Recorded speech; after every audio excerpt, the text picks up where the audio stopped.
discussing the Americas and early civilization. We are moving into new patterns of civilization from 500 to 1500 CE. These are the early civilizations in the Americas. By the beginning of the first millennium CE, the great states of the ancient world were in decline. Some were even at the point of collapse. On the ruins of these ancient empires, new patterns of civilization began to take shape between 400 and 1500 CE, respectively. In some cases, these new societies were built on the political and cultural foundations of their predecessors. The Tang dynasty, for example, in China, and the Guptas in India both looked back to the ancient period in order to provide an ideological model for their own time. The Byzantine Empire carried on parts of the classical Greek tradition, while also adopting the powerful creed of Christianity from the Roman Empire.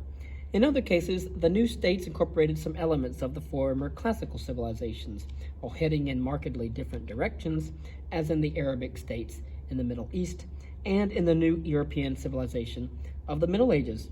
And so you have the Tang dynasty in China, and looking back in their own time, as well as the Guptas in India. You have the Byzantine Empire as well, and of course the differences in the Arabic states in the Middle East and the new European civilizations in the Middle Ages. In Europe, the Renaissance of the 15th century brought an even greater revival of the Greco-Roman culture because of the Italian humanists and the humanists that spread to the other parts of the European landmass. During this period, a number of significant forces were at work in human society. The accoutrements of advanced society gradually spread from the heartland regions of the Middle East, the Mediterranean basin, the South Asian subcontinent, and China into new areas of the world: Sub-Saharan Africa, Central and Western Europe, Southeast Asia, and even the islands of Japan off the eastern edge of the Eurasian landmass. Across the oceans, unique but advanced civilizations began to take shape in isolation in the Americas. In the meantime, the vast migrations of peoples continued, leading not only to bitter conflicts, but also to increased interchanges of technology and ideas, leading into the late 15th century and the early 16th century. The result was the transformation of separate and distinct cultures and civilizations into an increasingly complex and vast world system, embracing not only technology and trade, but also ideas and religious beliefs. And of course, that happens during all the exchange from the dawn of the 15th century to the end of the beginning of the 19th century. And as has been the case during antiquity, the Middle East was the heart of this activity. The Arab Empire, which took shape after the death of Muhammad in the early 7th century, provided the key link in the revived trade routes through the region. Muslim traders, both Arab and Berber, opened contacts with the West African societies around the Saharan, the Sahara Desert, while their ships followed the monsoon winds eastward as far as the Spice Islands in Southeast Asia. Nomads from Central Asia, many of them Muslim, carried goods back and forth along the Silk Road between the Middle East and China. And for the next several hundred years, the great cities of the Middle East, such as Mecca, Damascus, and Baghdad, became among the wealthiest in the known world and was one of the greatest centers of civilization. Islam's contributions to the human experience during this period were cultural and technological, as well as economic. Muslim philosophers preserved the works of the ancient Greeks for posterity. Muslim scientists and mathematicians made new discoveries about the nature of the universe and the human body, with the rediscovery of a lot of writings from classical antiquity. And Arab cartographers and map makers, as well as historians, mapped the known world and speculated about the fundamental forces in human society.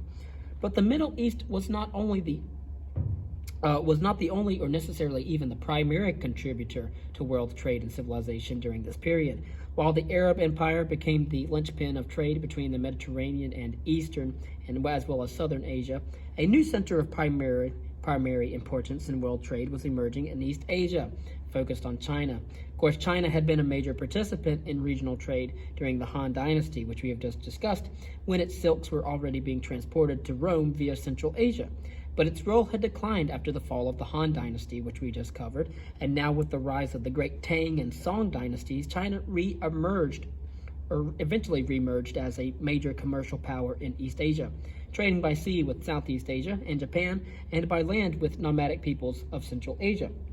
Like the Middle East, China was also a prime source of new technology. From China came paper, printing, the compass, and gunpowder, for example. The double-hulled Chinese junks that entered the Indian Ocean during the Ming Dynasty were slow and extremely cumbersome, but extremely seaworthy and capable of carrying substantial quantities of goods over vast distances. Many inventions arrived in Europe by way of India or the Middle East, and their Chinese origins were therefore unknown in the West. Increasing trade on a regional or global basis also led to the exchange of ideas as well. Buddhism was brought to China by merchants, and Islam first arrived in sub-Saharan Africa and the Indonesian archipelago in the same manner. Merchants were not the only means by which religious and cultural ideas spread, however. Sometimes migration, conquest, or relatively peaceful processes played a part as well. The case of the Bantu-speaking peoples in Central Africa is apparently an example of peaceful expansion, and while Islam sometimes followed the path of Arab warriors, they rarely imposed their religion by force on the local populations that they inhabited.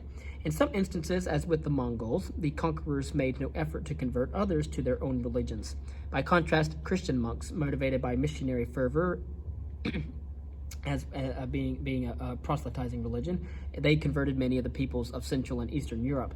Roman Catholic or universal monks brought Latin Christianity to the Germanic and Western Slavic peoples, and monks from the Byzantine Empire largely converted the southern and eastern Slavic populations to Eastern Orthodox Christianity.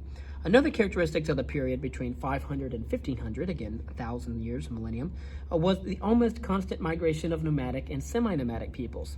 Dynamic forces in the Gobi Desert, Central Asia, the Arabian Peninsula, and Central Africa provoked vast numbers of people at the time to abandon their homelands and seek their livelihood elsewhere. Sometimes the migration was peaceful. More often, however, migration produced political instability and sometimes invasion and subjugation.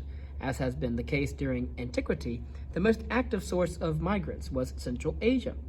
The region later gave birth to the fearsome Mongols, whose armies advanced to the gates of Central Europe and conquered China in the 13th century. Wherever they went, they left a train of enormous destruction and loss of life. Inadvertently, the Mongols were also the source of a new wave of epidemics that swept through much of Europe and the Middle East in the 14th century. The spread of the plague, known at the time as the Black Death, took much of the population of Europe to an early grave in the 14th century. But there was another side to the era of nomadic expansion. Even the invasions of the Mongols, the scourge of God, as Europeans of the 13th and 14th centuries called them, had constructive as well as destructive consequences. After their initial conquests for a brief period of 3 generations, the Mongols provided an avenue for trade throughout the most extensive empire, known as the Pax Mongolica, the world had yet seen. Then next we would talk about the Americas, the peopling of the Americas, and then we'll touch on early civilizations in Central America before moving on to the first civilizations in South America as well, and stateless societies in the Americas. The peopling of the Americas and the first Americans. The Maya were only the latest in a series of sophisticated societies that had sprung up at various locations in North and South America since human beings first crossed the Bering Strait several millennia earlier. The most of these early peoples, today often referred to as Amerindians, lived by hunting and fishing or by food gathering, but eventually organized societies based on the cultivation of agriculture began to take root in Central and South America. One key area of development was on the plateau of central Mexico. Another was in the lowland regions along the Gulf of Mexico and extending into modern Guatemala. A third was in the central Andes Mountains, adjacent to the Pacific coast of South America. Others were just beginning to emerge in the river valleys and Great Plains of North America. For 2,000 years, these societies developed in isolation from their counterparts elsewhere in the world. This lack of contact with other human populations on the other side of the globe deprived them of access to technological and cultural developments taking place in Africa, Asia, and Europe. They did not know of the wheel, for example, and their written languages were rudimentary compared to those in complex civilizations elsewhere around the globe. But in other respects, their cultural achievements were the equal of those realized elsewhere. When the first European explorers arrived in the region at the turn of the 16th century, they described much of what they observed in very fascinating terms. When the first human beings arrived in the Western Hemisphere, has long been a matter of conjecture. In the centuries following the voyages of Christopher Columbus from 1492 to 1504, speculation centered on the possibility that the first settlers to reach the American continents had crossed the Atlantic Ocean. Were they the lost tribes of Israel? Were they the Phoenician seafarers from Carthage? Were they refugees from the legendary lost continent of Atlantis? But in all cases, the assumption was that they were relatively recent arrivals. By the middle of the 19th century, under the influence of the Darwinian concept of evolution, a new theory developed. It proposed that the peopling of America had taken place much earlier as a result of the migration of small groups across the Bering Strait at a time when the area was a land bridge uniting the continents of Asia and North America. Of course, ancient cultures and medieval cultures didn't know about continental drift and things like that. Recent evidence, including numerous physical similarities between most early Americans and contemporary peoples living in northeastern Asia, has confirmed this hypothesis. The debate on when the migrations began continues, however. The archaeologist Louis Leakey, one of the pioneers in the search for the origins of humankind in Africa, we've talked about him in our archaeological videos and readings, suggested that the first hominids may have arrived in America as long as 100,000 years ago. Most scholars today, however, estimate that the first Americans were Homo sapiens, who crossed from Asia by foot between 10,000 and 15,000 years ago in pursuit of herds of bison and caribou that moved into the area in search of grazing land at the end of the last ice age. Some suggest that early migrants from Asia may have followed a maritime route down the western coast of the Americas, supporting themselves by fishing and feeding on other organisms floating in the sea. In recent years, a number of fascinating new possibilities have opened up.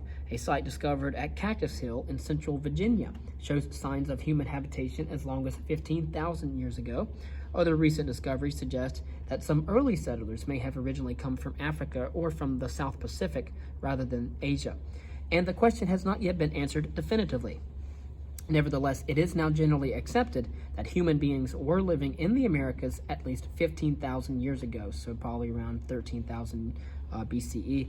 They gradually spread throughout the North American continent and then had penetrated almost to the southern tip of South America by about 11,000 BCE.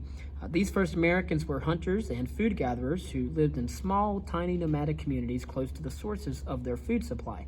Although it is not known when agriculture was first practiced, beans and squash seeds have been found at sites that date back to at least 10,000 years, implying that farming arose in America almost as early as in the Middle East as well. So the cultivation of maize or corn and perhaps other crops as well appears to have been underway as early as 5000 BCE in the Tehuacan Valley in central Mexico.